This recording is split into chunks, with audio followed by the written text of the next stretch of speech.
है। Treaty of Hudaibiya के ठीक 1 साल बाद अब लगभग 2000 मुस्लिम उम्रे के लिए गए। जैसा कि डील हुई थी, कुरैश ने मक्का खाली कर दिया और शहर के ऊपर से निगरानी करते रहे। समझौते के तहत 3 दिन तक मुस्लिमों ने उम्रा करा और उसके बाद मदीना वापस चले गए।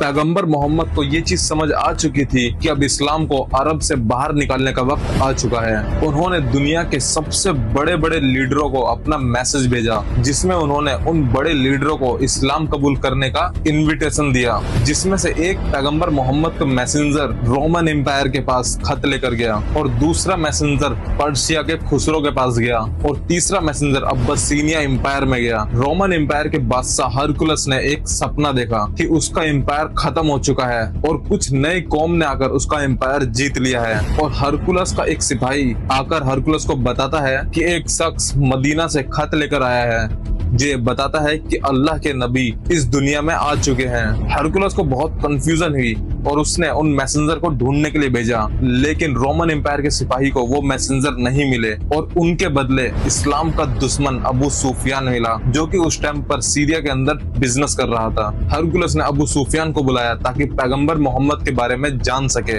अबू सुफियान जो कि कुरैश कबीले का लीडर था और पैगंबर मोहम्मद का दुश्मन था, लेकिन उसने भी हरकुलस के सवालों का सच्चा जवाब दिया। उसने बताया कि पैगंबर मोहम्मद एक इज्जतदार खानदान से हैं। उन पर कभी भी झूठ बोलने या धोखा देने का इल्जाम नहीं लगा। उनके फॉलोवर्स बढ़ते जा रहे हैं और कोई उन्हें कभी छोड़ता नहीं और वो अपना वादा हमेशा निभाते हैं। अबू सुफियान ने यह भी बताया कि पैगंबर मोहम्मद अल्लाह की इबादत करने के लिए बोलते हैं, अपना पुराना धर्म छोड़ने, नमाज पढ़ने, जकात देने और वादा पूरा करने को कहते हैं। हरकुलस को समझ आ गया कि पैगंबर मोहम्मद सच्चे हैं और उसने कहा कि अगर वो उनके पास होता तो उनके पैर धोता, लेकिन रोमन एम्पायर के लोगों के डर से उसने इस्लाम कबूल नहीं किया और आखिर में सीरिया छोड़कर अपनी राजधानी में चला गया। वहीं